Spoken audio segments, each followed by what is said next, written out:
Bueno, la idea de la charla de hoy es hablar un poco acerca de las señales con el osciloscopio, utilizar un par de ejemplos prácticos para ver cuál es la utilidad que tiene este y ver pues cómo se complementa también con el escáner.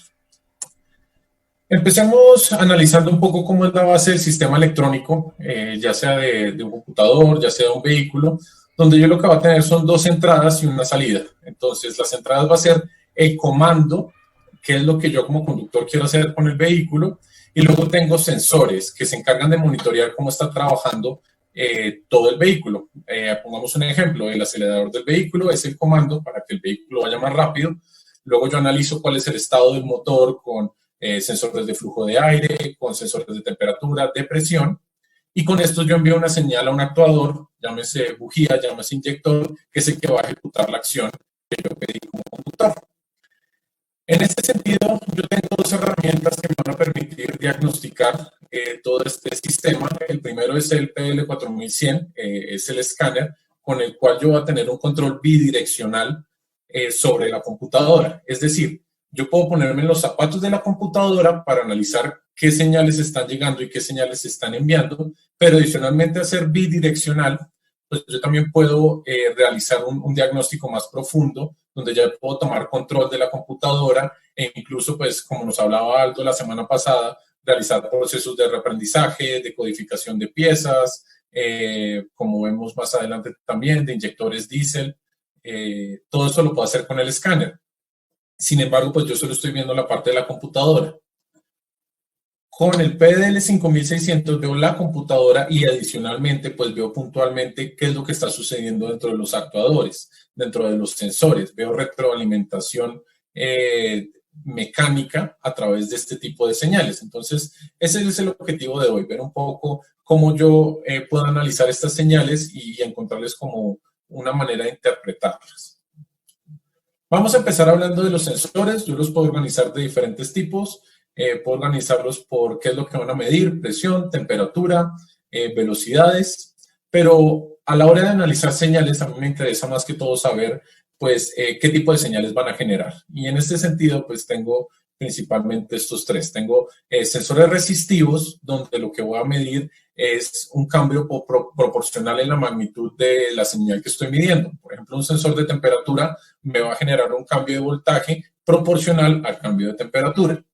Tengo sensores magnéticos donde la disrupción de un campo magnético me va a generar un cambio súbito de voltaje.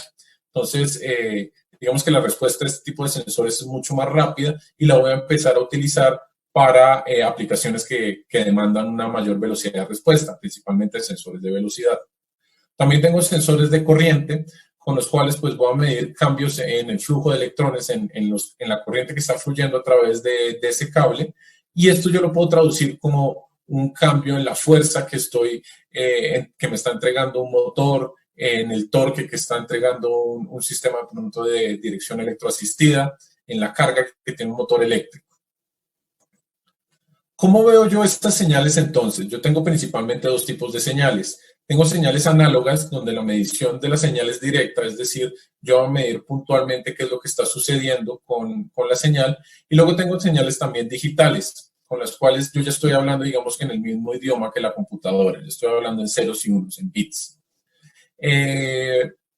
Las digitales están tomando pues mayor precedencia, mayor fuerza en el campo digital porque pues hablan el mismo idioma de la computadora, entonces me permiten realizar un diagnóstico mucho más eficiente, que la comunicación sea mucho más rápida. Sin embargo, pues las análogas todavía se usan bastante, principalmente en el tema de comandos o de mediciones de pronto de señales que son un poco más estables en el tiempo. Vamos a analizar entonces primero las señales digitales con un par de ejemplos prácticos. Aquí tenemos una señal de un CMP, este es un video donde vamos a ver pues cuáles son algunos de los detalles a analizar acá. Lo primero es que esté oscilando la señal entre 0 y 5 voltios o entre 0 y la referencia. La referencia puede ser 5 voltios, principalmente en el caso de sensores. En el caso de actuadores, pues puede decir que sea de 0 a 12 voltios o al voltaje que yo tenga directamente en la batería. ¿Por qué? Porque la computadora normalmente analiza ese 0 voltios como un 0 y el voltaje de referencia pues ya no analiza como un 1. Cualquier cosa intermedia pues no la va a poder analizar. Y es lo que vamos a ver acá utilizando la función límite. Entonces aquí lo que tenemos es la señal de un CMP, de un Toyota Corolla, y él presenta una vibración. Entonces, a priori parece que no tuvieran ningún problema, pero cuando yo utilizo todo el potencial del PDL 5600, entonces yo puedo ver que hay un ruido, son estas pequeñas picos de voltaje que ya la computadora no va a poder identificar, y esto pues me va a generar problemas de sincronía. Esto entonces es uno de los problemas que yo voy a encontrar, principalmente señales digitales, cargas parasíticas, algún tipo de ruido que me saque la señal de ese tipo de ese umbral de voltajes en los cuales trabajo. Luego también tengo que estar pendiente de caídas de voltaje que pueden ser producidas por algunas caídas en los cables, algún cable suelto, que es el ejemplo que tenemos acá midiendo el CKP de un Astra. Entonces aquí hay que poner bastante atención porque el sol no colaboró ese día, pero lo que vemos es que tengo una señal cuadrada actualmente, y cuando se ocurre el problema de misfire o de golpeteo en el motor, pues tengo una caída de voltaje. Aquí ya la podemos ver un poco más exacta. Este tipo de caídas de voltaje, pues de nuevo, la computadora no sabe cómo interpretarlas o las ve como una aceleración muy súbita. Entonces también me va a generar problemas de inyección, problemas de golpeteo en el motor, de misfire. En el caso de señales analógicas, lineales principalmente, entonces yo lo que tengo que verificar, igual que con las digitales, que no tenga este tipo de caídas de voltaje, como vemos aquí en la gráfica. La otra cosa interesante a analizar son los voltajes de saturación. Estos sensores están diseñados para trabajar entre un rango de temperaturas, de presiones, de volúmenes de aire, y si sobrepasan este rango, pues llegan a un voltaje en el cual ya no van a medir más, llegan a ese voltaje de saturación. Y esto normalmente es lo que me va a activar los códigos. Cuando yo veo códigos del tipo voltaje muy alto, voltaje muy bajo, fuera de umbral, señal fuera de umbral, es porque alcancé a llegar a este tipo de umbrales donde ya el sensor deja de trabajar y deja de enviar pues una señal efectiva. En ese sentido, también tengo que tener en cuenta que cuando tengo de pronto códigos que me indican que tengo señal demasiado baja, también revisar la batería, porque si yo tengo una batería muy baja, pues no voy a estar trabajando dentro de los umbrales a los cuales ese sensor está acostumbrado a trabajar. Los cables flojos, pues principalmente me van a ocasionar problemas como los que estoy viendo acá en la imagen, donde voy a tener esas pequeñas caídas de voltaje que la computadora pues no va a saber interpretar. En este caso tenemos un ejemplo de un transductor de presión, de temperatura, donde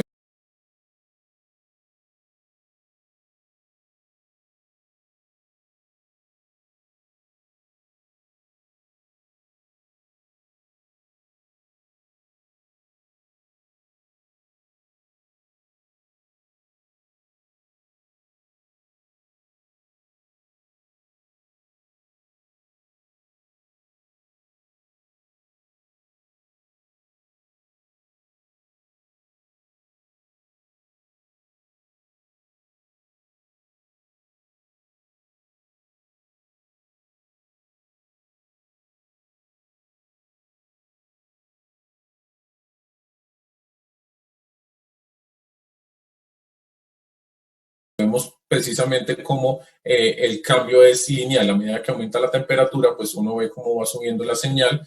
Aquí vamos a medir la señal de toma de aire, Intake Air Temperature Sensor, IAT. Y como podemos ver, aquí estoy ya midiendo temperatura ambiente y apenas me acerco al IAT, empieza a subir un poco la temperatura, que es lo que se espera, que sea un poco mayor a la temperatura ambiente, pero tampoco algo muy drástico. Entonces, esa es, digamos, un poco la manera de analizar este tipo de señales. Vamos a hablar ahora de los actuadores. Los actuadores normalmente van a trabajar en dos tipos, encendido y apagado, o donde yo tengo una modulación del rango de trabajo. Entonces, los encendidos y apagados son muy sencillos, son señales digitales de 0, on y off. Yo creo que el mejor ejemplo son los ventiladores del radiador. Yo tengo un ventilador que trabaja en alta y la única señal de control que va a llegar es que un relé se va a cargar. Me va a llegar ese tipo de señales. Pero si yo quiero variar la velocidad, la carga, la fuerza que me está entregando un actuador, entonces yo necesito de un sistema de control un poco más avanzado y es aquí donde la mayoría están utilizando pues PWM o señales digitales de control. PWM traduce Pulse Width Modulation o modulación del ancho de pulso. Aquí tenemos un video donde pues vamos a ver un poco cómo es que funciona esto. Y donde lo que yo veo en PWM son señales cuadradas, como estamos viendo acá, con una frecuencia estable. Yo no estoy viendo que varíe la frecuencia de esta señal, sino que siempre son estáticas. Lo que va a variar es qué tanto se quedan encendidas y qué tanto se van a quedar apagadas. Entonces, vamos a hacer la prueba ahora con la señal de corriente que me va a indicar, pues, como les decía, la fuerza, qué tanto tiempo está abierto y qué tanto tiempo está dejando de entregar. Y a medida que yo aumenta el ciclo de trabajo, pues veo como la frecuencia de la señal es la misma, pero el ancho de pulso aumenta. Y eso significa que yo le estoy entregando más energía a este elemento. Aquí al disminuir, pues le estoy entregando menor energía. En el caso de, esto es una EGR, entonces estamos viendo que cuando yo entrego más energía, pues lo que voy a ver es que se va a abrir más el pistón y a medida que yo le quito energía, pues se va a disminuir un poco la carrera del pistón que está controlando el flujo de aire. Si yo empiezo a variar la frecuencia, como es en este caso, pues en azul estoy viendo cuál es la posición de la carrera. Ya no es estable, ya no se queda en un punto, sino que como afecte la frecuencia de entrega de energía, pues va a empezar a oscilar, va a tener problemas de golpeteo, en este caso en la EGR, cuando lo empiezo a escuchar como actuando de esta manera. ¿Qué otra manera hay para entender de pronto PWM? Hagamos de cuenta que uno tiene una rueda que está libre y si yo quiero que la rueda vaya lenta, pues voy a entregarle pequeños impulsos de energía. Si yo quiero que la rueda vaya más rápido, pues voy a entregarle pulsos de energía mucho más fuertes. Y eso es básicamente PWM, donde yo puedo variar pues la velocidad o la apertura de determinados actuadores. Actuador, pero ¿qué es un actuador? Pues es el mecanismo de control de un sistema electrónico. Básicamente es un elemento que me va a realizar pues algún tipo de trabajo mecánico que es controlado electrónicamente. Yo tengo motores donde lo que voy a tener es una entrega constante de energía, principalmente utilizados en la compresión de fluidos, lo que son bombas, bomba de combustible, bomba del ABS, relés o switch, como hablamos, encendidos y apagados de diferentes elementos, clutches, las luces, todo ese tipo que te da un switch de encendido apagado, pues va a ser un relé. Los solenoides van a convertir energía eléctrica en un movimiento mecánico, entonces son electroválvulas, son inyectores, todo esto que almacena energía y de repente, pum, me va a abrir o me va a mover un elemento. Y los servomotores son motores eléctricos cuya diferencia es que estos no rotan, sino que controlan el ángulo de apertura de determinada pieza. Entonces, estamos hablando de direcciones electroasistidas. En el caso de Toyota, estamos hablando de sus cuerpos de aceleración magnéticos, donde yo ya no voy a poner a rotar eso, sino lo que voy a hacer es controlar qué tan abiertos van a estar estas válvulas. Hay de ciclo abierto, donde no tienen retroalimentación, y de ciclo cerrado, donde tienen retroalimentación, caso de los inyectores, con la retroalimentación de los sensores de oxígeno, que se pueden corregir en la marcha. Hoy vamos a hablar de algunas piezas de este motor 2KD FTV de Toyota, que se encuentran en las Hilux, en algunas Land Cruiser. Digamos que de este esquema que estamos viendo acá en pantalla, ya cubrimos mucho de lo que es la parte de sensores, que son todas estas flechas que están entrando. Entonces vamos a simplificar esto. Vamos a ver la parte de actuadores, principalmente 3 puntos. La bomba de combustible de baja, vamos a analizar cómo se diagnostica un motor eléctrico. La válvula control de succión, ver un poco PWM, cómo lo puedo analizar. Y inyectores pick and hold, que son los que se están utilizando ahorita en motores diésel y en motores GDI. Entonces, para diagnosticar motores eléctricos, vamos a realizar mediciones de corriente principalmente. Estos motores normalmente van a estar con un voltaje estático de 12 voltios. A mí lo que me interesa es ver la corriente porque quiero saber qué tanta energía y a qué velocidad me la están entregando. Entonces, cuando yo realizo la medición de estos, tengo una señal como la que se ve acá en pantalla. Vamos a realizar pues el conteo de cuántos estatores hay. Normalmente hay 8 estatores que van a estar rotando a una velocidad de 7000 revoluciones por minuto. Entonces yo lo que quiero contar son estos picos de voltaje. Tengo 1, 2, 3, 4, 5, 6, 7 y 8. ¿Qué puedo analizar yo acá? Tengo los 8 estatores que están a 7 milisegundos, eso yo lo puedo traducir a 7000 revoluciones por minuto, con lo cual sé que el flujo de combustible es bueno. La bomba está rotando a una buena velocidad. ¿Cuál es el problema que tengo acá? Que la corriente es baja, y la corriente baja yo la puedo asociar a que la fuerza es baja. Entonces, este par de estatores que están dañados, están ya destruidos, pues no me van a entregar la presión que yo necesito. Yo voy a tener un buen flujo de combustible, pero una baja presión. Eso es lo que me está queriendo decir esta señal de acá. Pasamos a la válvula de control de succión. Esta es una electroválvula que va a controlar qué tanto combustible va a llegar al common rail, a la parte de alta presión de combustible. Analicemos principalmente la señal amarilla. Cuadrados, ya debería estar yo pensando, esto es digital, esto es PWM. Yo normalmente tengo válvulas control de succión normalmente abiertas o normalmente cerradas. Entonces, ¿cómo voy a saber si es una válvula control de succión abierta o cerrada? Cuando yo acelere, yo necesito tener más combustible. Una válvula que esté normalmente abierta utiliza la energía pues para cerrar la válvula. Si yo necesito más combustible, pues lo que voy a esperar es que cuando yo acelere tenga un PWM menor, que yo le quite energía a esa válvula para que otra vez se vuelva a abrir. Si es una válvula normalmente cerrada, pues yo lo que quiero es abrir esa válvula con energía. Entonces voy a ver que el PWM, su ciclo de trabajo, va a aumentar. Aquí estamos en ralenti y aquí ya la tenemos en este pedazo acelerando. Entonces, ¿qué estoy viendo? Aquí está apagada, encendida, acelero y el tiempo que dura encendida es mucho mayor al que estaba durando antes. Entonces, ¿qué me quiere decir esto? Que yo necesito energía para abrir esa electroválvula. Es una válvula que es normalmente cerrada.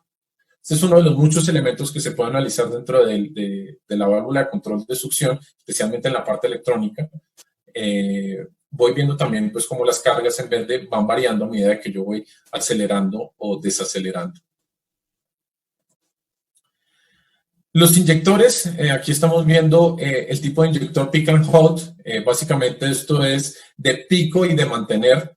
En diésel, como yo normalmente tengo pues un combustible de mucha densidad energética, lo que voy a tener es una entrega de potencia muy súbita si solo tengo una inyección o un ciclo de explosión. Entonces yo tengo lo que se llama la inyección piloto o la preinyección, que es para que la entrega de potencia sea mucho más estable, y es este primer pico que veo acá.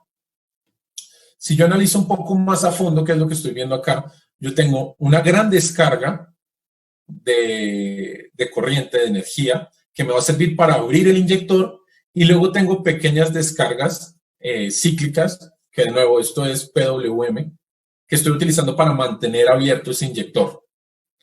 Aquí en amarillo tengo... ambas son señales de control. En este caso el inyector está apagado porque yo no estoy haciendo el cortocircuito a tierra, que es la señal verde. Este sería como, por decirlo así, el negativo. Aquí ya tengo un inyector que está trabajando. En este caso ya estoy haciendo tierra y de nuevo tengo otra vez el pick and hold, el pulso grande que me va a abrir el inyector, luego PWM para mantener abierto ese inyector.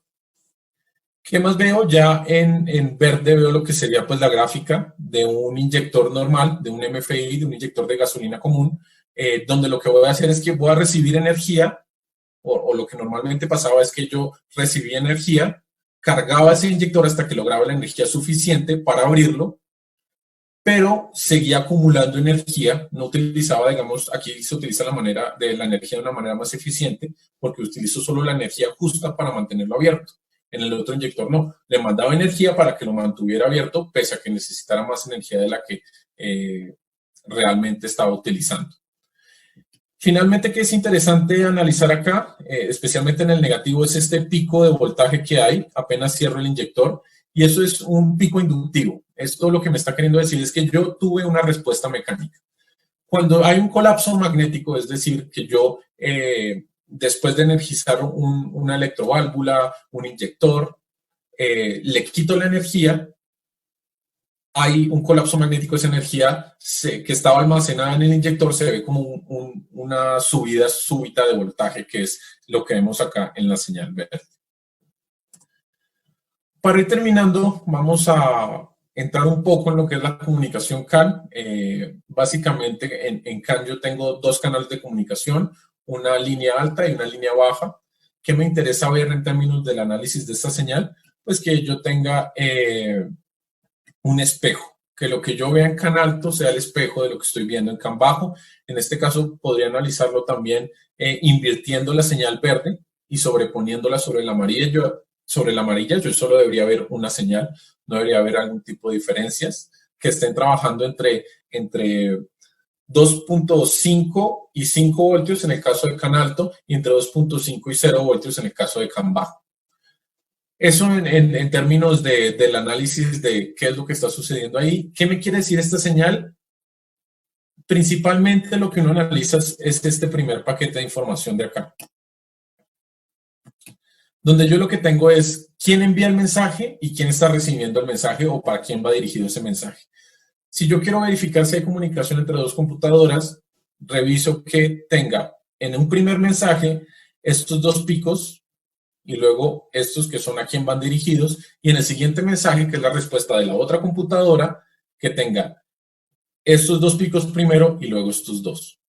¿Qué tengo en el resto? Este ya es el paquete de información que está solicitando alguna computadora. Digamos que ya para analizarlo necesitamos comprender un poco de análisis de bits, de análisis de lenguaje hexadecimal, que es un poco, pues ya está muy encima de lo que podría ser uno a priori. A la larga, si el mensaje está mal, puede ser más porque el sensor que está enviándome esa información está mal, más allá de que la computadora esté enviando mal la información. Si yo tengo esta señal espejo y veo alternancia entre los primeros dos mensajes, puedo considerar de que la salud de esta red en general está bien. Bueno, pues vamos a tener una pequeña parte de respuestas y preguntas, unos 5 minutos. Si tienen mayores preguntas, también las vamos a recibir por las redes sociales y en siguientes videos pues vamos a intentar también solucionar este tipo de preguntas. Muchísimas gracias por su atención, por su tiempo y pues gracias por estar con Son.